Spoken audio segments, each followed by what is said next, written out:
Sanibona bafethu uvane lo. So I'm sure niyibonile ke indaba namhlanje regarding uAndre de Jong, umdlali bafethu lo odlalela iSteelers right now. Kuthiwa umjida izolo he played his last game for iSteelers.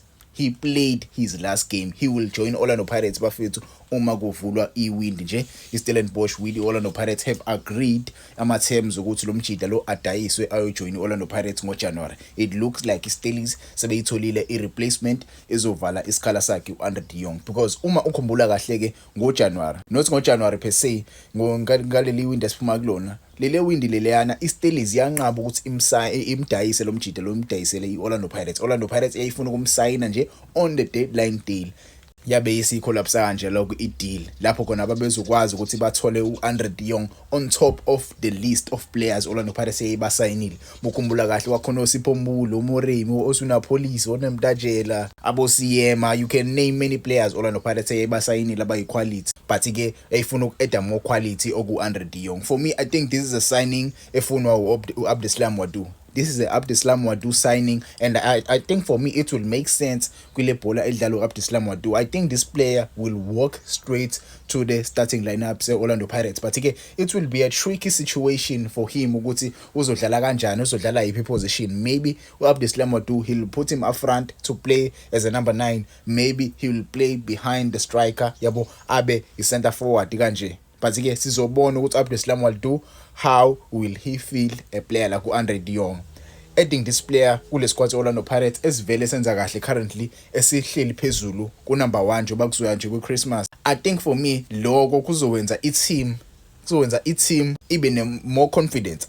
Ngakhuluma ngale le last season, into eyenze Orlando Pirates ukuthi ingayiwini league, it's because sasingenabo abadlali esobukela kubona sisho high njoba ngina lo mjida lo sizoyiwina impela league. Mwasubheke the squad of players we have right now, we have Osuna Police, we have Sipho Mbule, we have Tsebang Moremi. The group of players that are there, yabo, even nisejimini niyatshelana uthi hayi njoba khona lo mjida lo ngiyathemba ngempela le game esoyidlala uzowenza something swing game. When's something swinny league. If you remember, with the likes of Abo Saling, yabo, if Abo Saling abahambang, if Oloch abahambang, ngabe Orlando Pirates ngabe ade ayiwinela ama league. Kube bonke labadlali abama big name players be Orlando Pirates abahambi, ngabe Orlando Pirates ngabe ade ayiwawina ama league. So right now, if you look isquad esinaso right now, sinamagama amakhulu akhona. We have big name players right now who will be capable of winning a league, and add a player like uAndre de Jong. I spoke about le deal, abantu abaningi bangihleka. Mukhumbula kahle, I posted on my YouTube. I posted ngasho ukuthi I remember when Osuna Police was denied a move to Orlando Pirates on the deadline day because the owner of Ipulwane City had no replacement for him.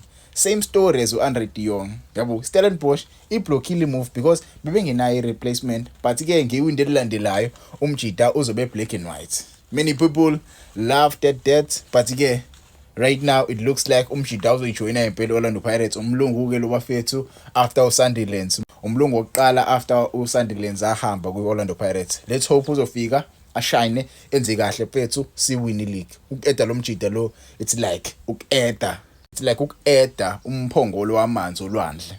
Already sesine quality, so faka enye quality mfethu. Yabona nje angazi ngempela hey, wangitshela kuma comments, how do you feel about this signing? Do you think the signing le izokwazi ngempela ukuthi isisize siyithathe league? Already vele Orlando Pirates ikwi position right usuyithathe league from uJanuary kuyale izinto zobe seyishelele lapho. Yabo sobe sesisalele 3 months or 4 months ukuthi siyithathe league. Yini ke ngavimba Orlando Pirates ukuthi ngayithathe league lapho?